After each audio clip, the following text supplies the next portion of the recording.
বঙ্গোপসাগরে বাংলাদেশের জলসীমায় ৬৫ দিনের মাছ ধরার নিষেধাজ্ঞার সময়সীমা কমিয়ে ৫৮ দিন নির্ধারণ করেছে সরকার। পাশাপাশি নিষেধাজ্ঞার সময়সীমা পার্শ্ববর্তী দেশ ভারতের সঙ্গে সামঞ্জস্য রেখে প্রায় একই সময়ে করা হয়েছে। বিস্তারিত থাকছে নাসিম হাওলাদারের রিপোর্টে। সামুদ্রিক মাছের সুষ্ঠু প্রজনন, উৎপাদন এবং টেকসই মৎস্য আহরণের জন্য ভারত ও বাংলাদেশ সরকার প্রতিবছর নির্দিষ্ট একটি সময়ে মাছ ধরার নিষেধাজ্ঞা দেয়। বাংলাদেশের জলসীমায় এই নিষেধাজ্ঞা থাকে ২০ মে থেকে ২৩ জুলাই, ৬৫ দিন, আর ভারতের জলসীমায় তা থাকে ১৫ এপ্রিল থেকে ১৪ জুন, ৬১ দিন। জেলেদের দীর্ঘদিনের অভিযোগ, বাংলাদেশের নিষেধাজ্ঞার সুযোগে প্রায় ৩৯ দিন ভারতীয় জেলেরা দেদারসে বাংলাদেশের জলসীমায় প্রবেশ করে মাছ ধরে নিয়ে যায়। এতে দেশের লাখ লাখ জেলেকে ক্ষতিগ্রস্ত হতে হয়। সেই সঙ্গে সরকারের যে উদ্দেশ্যে এই নিষেধাজ্ঞা আরোপ করত তাও ব্যাহত হতো। তাই জেলে ও মৎস্য ব্যবসায়ীরা দীর্ঘদিন ধরে ভারতের সঙ্গে সামঞ্জস্য রেখে মাছ ধরার নিষেধাজ্ঞা পুনর্বিন্যাস ও সময়সীমা কমিয়ে আনার দাবি করে আসছিল। আগে দিছে ৬৫ দিন, এখন দিছে ৫৮ দিন। ভারত আর বাংলাদেশে একইভাবে অবরোধ দিছে।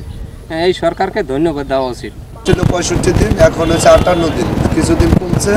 তার মানে আমাদের জেলেদের জন্য ভালো হয়েছে যে আমরা অবরোধের কিছুদিন আগে যদি নামতে পারি, ২-৪টা মাছ ধরে আমরা খাইতে পারবো, আমাদের ফ্যামিলি চালাইতে পারবো, এটা আমাদের ব্যবসা। আমরা মাছ ধরে ভাত খাই। ৬৫ দিন অবরোধ দিছে, এখন ৫৮ দিন। তাই আমরা মনে করেন এখন জাল লইয়া প্রস্তুতি নিতে আসি। মনে করেন আমরা সাগরে নামু, মাছ ধরমু। জেলেদের এ দাবিকে আমলে নিয়ে সম্প্রতি বঙ্গোপসাগরে বাংলাদেশের জলসীমায় ৬৫ দিনের মাছ ধরার নিষেধাজ্ঞার সময়সীমা পুনর্বিন্যাস করেছে সরকার।